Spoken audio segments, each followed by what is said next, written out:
From ending the war in a day to no end in sight.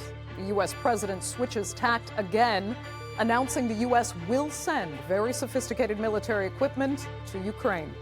And if a ceasefire isn't reached within 50 days, Russia will face more sanctions as a consequence.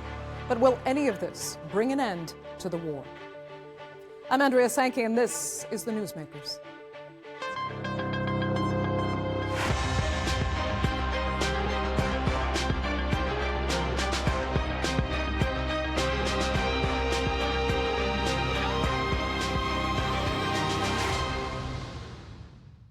Last week, Ukraine was left scrambling for options after the U.S. announced it would halt certain weapons supplies to Kiev. But on Monday, President Trump called Vladimir Putin a disappointment and decided weapons will be sold to defend Ukraine against Russia. Well, Trump now says Moscow has 50 days to agree to a peace deal before he employs severe secondary tariffs to punish any nation trading with Russia. Ironically, that grace period sent stocks and the ruble up on the Moscow exchange. So just how seriously will President Putin take U.S. threats? Here's a look. A shift in posture and in policy. Meeting with NATO Secretary General Mark Rutte at the White House, President Trump announced that U.S. weapons will be sent to Ukraine, but funded by European allies. Billions of dollars worth of military equipment is going to be purchased from the United States, going to NATO, etc. And that's going to be quickly distributed to the battlefield. The decision follows a surge in Russian airstrikes and what Trump described as repeated failed attempts to negotiate a ceasefire with Moscow. Now he's giving Russia 50 days to reach an agreement or face new tariffs and sanctions. The announcement seen by Russians as an American move to prolong the war. The U.S. supply means a new round of war is beginning. It won't bring anything good to anyone. Not to us, not to them, and not to the whole world. Most European officials welcomed the move, but questioned whether the timeline was realistic. It is very positive that President Trump is taking a strong stance on Russia. On the other hand, 50 days is a very long time if we see that they are killing innocent civilians also every day. So it's clear that we all need to put more pressure on Russia so that they would also want peace. And it's good that Americans are making the steps. Trump says as many as 17 Patriot batteries could be redirected to Ukraine in the coming days. Several EU members, including Germany, Sweden, and the Netherlands, have pledged to help fund the first wave of deliveries. At the Brussels meeting on Tuesday, Denmark also signalled its support, not with hardware, but with money. We don't have these kind of systems, the Patriot systems, so if we should lean in that, and we are absolutely ready to do so, it will be, money. And we have to work out the details. It could be the Ukrainian buying it themselves, and then we have to, support Ukraine, or it could be directly payment to US. I think we must work out the details. The most important thing is that we now have American readiness to deliver these most needed weapons. While Trump addressed the press in Washington, his envoy was on the ground in Kiev. Discussions focused on Ukraine's air defense needs and how to align European production lines with US logistics support. The talks concluded as sirens signaled fresh Russian attacks. The US has already sent over $134 billion in support to Ukraine.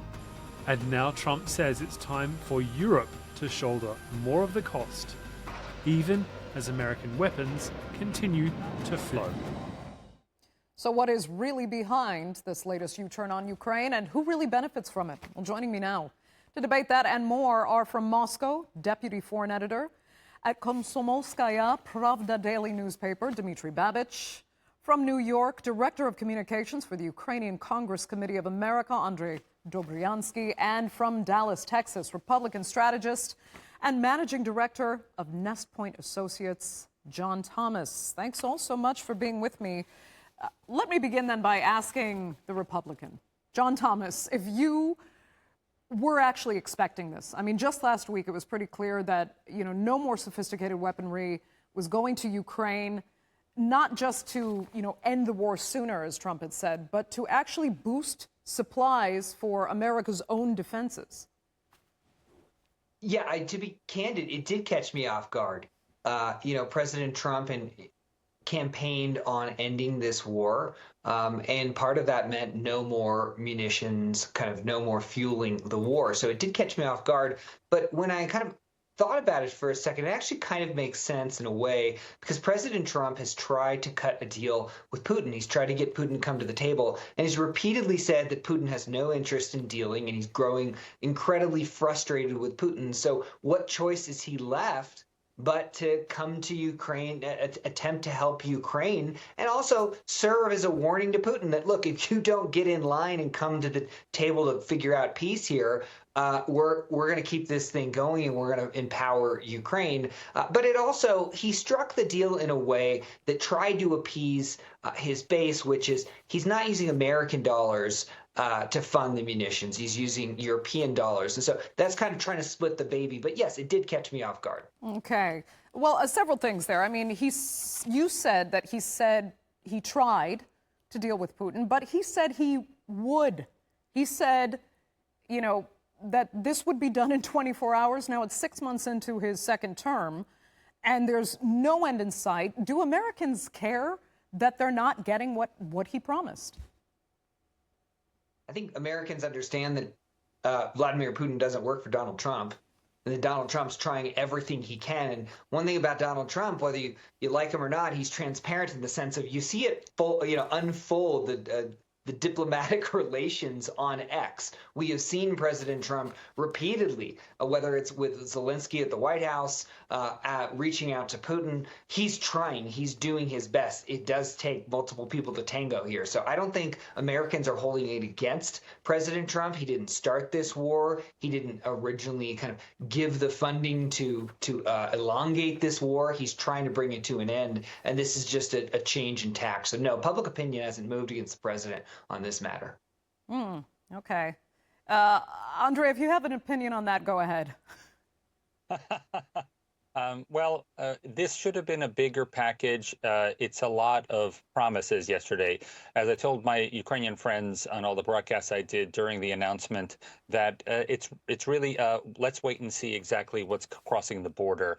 Of course, the major thing are the Patriots that were already on trucks waiting to be delivered to Ukraine. Those still haven't come over, so we're waiting for those promised Patriots out of the money that was appropriated last year in Ukraine, in the United States, to come over to Ukraine. And then it's really the promise of what eventually will happen.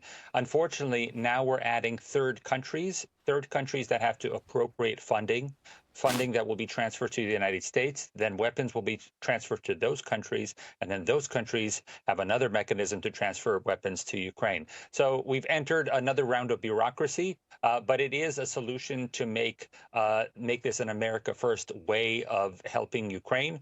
We just don't know when it's actually going to start happening. And in the interim of these 50 days, children will be killed, hospitals will be targeted, and more death will happen. All at the same time, we're waiting for 50 days, an arbitrary number, to wait until sanctions that are ready to go and could be passed by Congress and the Senate and the House with almost unanimous support. So, Andre, creating bureaucracy, but as John and I guess President Trump sees it, he's creating a major sales opportunity for profit. Well, the big thing about the war up until this point is that 80% of the money that America was appropriating as Congress was going towards Americans. So in the end, America stood with weapons that are brand new in our warehouses. Ukraine got all the old stuff that, frankly, would not even be fired by American military forces because it had expired. So in the aggregate, this has been a benefit for the United States because we've realized where our shortcomings in the United States are. We've realized that we do not have enough munitions plants. We realized that if Taiwan was attacked tomorrow, there is no way that we are ready to ramp up our manufacturing production. So the productions that have been ramped up because of the Ukraine war have helped the United States, not limited us. Okay. John, hold your thoughts. I'd like to get Dmitry in the conversation and ask, where all of this, Dmitry, leaves Russia. Well, Russia expected sooner or later that Trump would resume deliveries of weapons to the Ukrainian regime. We had no illusions. We're grateful to him for starting the negotiation because the Biden administration was absolutely non-communicative. It was deaf not only to Russia, but also to many other countries. It was certainly more ideological, ultra-liberally ideological than Trump's administration. But sooner or later, of course, the predominant ideology in the United States is still ultra-liberalism, which views China, Russia, and a host of other countries as enemies, perennial enemies. That's very unfortunate, but that is a fact. So sooner or later, Trump would have to succumb to the demands of this ideology. And I don't think this is really going to change the reality on the ground. It's just going to lead to more deaths because weapons supplied to the battle zone, defensive or offensive, they are killing people. And what I can say is that it's certainly not true when the West says that this is all done to bring Putin to the negotiating table. You know the Russian position. We are ready to start negotiations at any moment, any place, in Istanbul, in Ankara, wherever. The only problem is that the Ukrainian side and Europe, they require a truce, at least 14 days of truce, which would not be to Russia's advantage because at this moment, Russia is obviously having the upper hand on the battlefield. So Putin does not want to be deceived the second time as he was deceived in 2015 during the so-called Minsk negotiations, Minsk agreement, when basically the war didn't stop. Let me remind you that the war didn't start in 2022. It started in 2013, when policemen were first killed on the Maidan Square in Ukraine, in what was basically a violent coup, but it was presented in the Western media as peaceful protest. So people have been dying since then in thousands, at least 15,000 people died between 2014 and 2022. And now we are where we are. And it's very unfortunate if President Trump abandons his peace efforts. He promised not to abandon them, as he has said, I'm not done with Putin. That is a cause for hope because I think all of this is going to end up with negotiation. There is no other way. No side is going to have a decisive victory. So everyone, I think it's fair to say, would agree that any postponement of the negotiations and an ultimate peace just leads to more lives lost. And Andrei, I know you had a comment on the history that Andrei was relaying there, but hold on, because I do need to ask to keep it to the theme at hand. Dmitry, I have to ask you about this 50-day grace period, I guess, that's been given, and whether that is being taken seriously at all, especially, as we mentioned, off the back of the ruble actually getting stronger and stocks actually going up. It was as if the Russians were expecting worse, and this is kind of good news. Well, not only Russians, the markets. As our former privatization guru Anatoly Chubais said, you can deceive in politics, but you can't deceive an economy. Economy reacts to the facts, not to propaganda. So indeed, the markets expected the worst. They expected the so-called secondary sanctions against India, China, but that didn't happen. At least it was postponed for 50 days. So basically, the markets reacted positively. I hope Trump will not resort to secondary sanctions because they are very much like the trade war which we have been seeing in the last 3 months since the so-called Liberation Day in April, when Trump started all that thing with tariffs. It became a Groundhog Day, I would say. And of course, it is hurting the world economy. And I don't think it will ultimately benefit the US. The same thing with so-called secondary sanctions against Russia. They are going to really, really spoil the relationship between the United States and China and India, because India, they're ready to have sanctions imposed on some other country by the United States, but no one can force them to participate. The United States can sanction Iran, but they have no right to draw India into this. All right. You know what, John, let me come back to you, because I'd like to discuss what we've witnessed as kind of a noticeable shift in tone and treatment, if I can say that, between President Trump and NATO. You know, NATO Chief Mark Rutte, he seems kind of much more comfortable, let's put it that way, with Trump compared to Jens Stoltenberg, for example. And there's kind of an enthusiasm there that we didn't see before in the NATO-U.S. relationship. I guess we can assume that's at least good news for Ukraine and, again, for the U.S. weapons sales. Yeah, that's an interesting note you picked up on. I have noticed a shift in tone, I think in part because NATO leaders were wondering, they just had uncertainty. They didn't know exactly where President Trump was going to land, particularly on the Ukraine issue, because President Trump campaigned on, pulling out, ending the war, but most importantly, U.S. Kind of America first pulling out. And it doesn't appear to be that is happening completely outright. So, of course, NATO, I think, would be more excited. But to your guest's earlier point that this has been good for America somehow, I don't quite understand how that would be good for America to spend American tax dollars when we have an inflation problem just spending more American taxpayer dollars is not good for Americans. It is causing inflation, which is hurting real Americans. But are they spending or selling, John? They're spending. It was money appropriated by Congress. That means Congress has to print the money. Now, in this new deal that President Trump has arranged, they're selling. So that's a little better. It's not inflationary, which addresses that issue, which is an important issue for Donald Trump and Americans. Okay. And Andre, I would just like to... Yeah, go ahead. Clarify. I just point out, like, when you have a budget that's that puts a federal deficit of $3.8 trillion, that's inflationary. What was happening before was budgets being spent within the United States budget, and again, 80% of what America was appropriating was remaining in the United States. These are jobs for working class Americans. These are steel working jobs. That's inflation. It doesn't matter were happening, where you're spending it. That were happening in the United States. The money was staying in the United States, and in the end, instead of paying military-industrial complex to blow up munitions that had expired, what we were doing, we were sending them overseas if they worked or not, and we were getting brand new weapons for the United States military.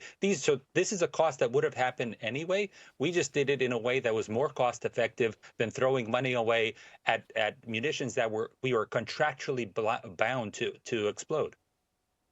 Yeah, and John, let me ask you, I mean, what about the argument and the reason Trump was pulling back on supplying Ukraine last week was because it damaged U.S. stocks of weapons for the United States' own defense? He said it, that put the U.S. at risk. What happened to that? Sure, it's a real problem. I mean, it hasn't alleviated the problem. I think President Trump, just on the hierarchy of needs, sees it as a higher priority to end the war in Ukraine. And if that means that we have to put our own supplies slightly at risk temporarily for 50 days, that was the trade-off and decision he made. Andre, why is that not true? Well, President Trump said it himself in the Oval Office yesterday with Mark Rutte. He said, we have an ocean to protect us. We do not need a Patriot missile to defend against an intercontinental ballistic missile. We do not need expired Stingers that are in our warehouses. A Javelin. There's no foreign tank that's going to come to the United States. So we don't need any of these munitions to protect our homeland, which is the exact point that President Trump brought up. We have oceans to protect us. Okay. Let me come back to Dmitry at this point. We're down to our last 5 minutes or so. So, Dmitry, another issue here is that President Putin had said that all of this back and forth with the United States, part of the reason for not getting to negotiations or a settlement is because nothing is addressing the root causes of the conflict. Are we still at kind of ground zero for negotiating anything from Russia's perspective? No, because the situation on the ground is changing, and certainly it has changed since the beginning of the so-called special military operation in February 2020. But for Putin, the root cause of the conflict is basically the new government in Ukraine, which cut all relations to Russia immediately after coming to power. 1/4 of the new government that came to power as a result of Maidan, they were members of the Svoboda party, the very radical nationalist group in Ukraine. You can check it up even in the Western press, what kind of party it is. And of course, this is the root cause. The root cause of the conflict is first the nationalist government in Ukraine and the desire of NATO and other Western powers to expand NATO, to expand that military bloc, with it getting closer and closer to Russia. And we hope that the fact that even the Baltic republics, former members of the Soviet Union, when they joined NATO, that would pacify NATO. It didn't. NATO continued to be very hostile to Russia and to expand. So these are the root causes of the conflict. And I think, of course, Russia does not aspire to resolve all the problems as a result of negotiation, but certainly Ukraine should not be a hostile country next to Russia. Certain security guarantees should exist for both Russia and Ukraine. This should be the result of this negotiation. I understand it is difficult, and huge thanks to President Trump for at least beginning to talk about it, because earlier it was impossible to talk to President Biden and especially to the European Union bureaucrats about this. They didn't want to hear anything. They just said that Russia should be defeated. Okay. This is the wrong attitude, and it's very unproductive, because that's not going to happen. People in Crimea, 2 million people, they are not going to return to the country, to the state which treated them as strangers, as aliens, Russians, I know that is deeply Russia's position here, that the people of Crimea and Donbass are deeply attached to Russia. Many of them chose Russian passports. And Andrei, I know you disagree, but those really are the root causes of what's happening here. And it's going to be very difficult to get Ukraine and Russia to see eye to eye on any of that. But let me finish with John, because, John, we're looking at what President Trump's latest decision was. And I have to ask, are his MAGA supporters really convinced, because that is his base, that getting more weapons to Ukraine is the best thing to do?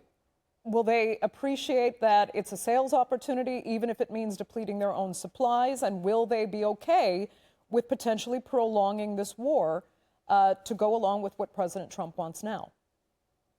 I don't think the Americans or President Trump's MAGA base really give a rip, quite frankly, about the profit from the sales of the weapons. I don't think that's what's getting them excited about this. I think what they're doing is they're giving President Trump some runway to solve this conflict. And if this is a different approach to bringing the parties to the table and get to resolution, they're going to give them some leeway. How much leeway? I don't know. Time will tell. Perhaps it's 50 days. But right now, they're supportive of the president doing what he believes is in America's best interest to bring the parties together and resolve this conflict. Okay, Andrei, very quickly, what do you foresee in the next 50 days? Unfortunately, there will be more deaths. We have had, as we all know, over 100,000 Russian soldiers killed, so they just keep throwing themselves into death into Ukraine. While at the same time, 40% more children have been killed in these past 3 months than the first 3 months within Ukraine. It is increasingly a bombing by Russia against innocent civilians, as opposed to this mythological version that NATO at some point was hostile to Russia. We know that Russia has continually attacked cyber attack as well as poisonings across NATO countries. And all it seems to want to do is to kill people in neighboring countries, specifically innocents, women and children first and foremost. So unless we get even more weapons from the West, to protect Ukrainians and allow Ukraine to push the fight and push Russia out of its territory. This conflict will continue until such time that that state fails, as it's on its way with 21% inflation and zero support outside of the terrorist states of Iran, North Korea, and China. And the threat of further sanctions will make a difference, or no? Not if we delay them 50 days. In the meantime, they're going to ramp up their attacks. Okay, Andre, that will have to be the final word for this edition of Newsmakers. I'd like to thank all three of my panelists so much for being with us. Greatly appreciated to have all of your insights, and our viewers for being with us as well. Remember, you can follow us on social media, and do be sure to subscribe to our YouTube channel. I'm Andrea Sankey. We'll see you next time.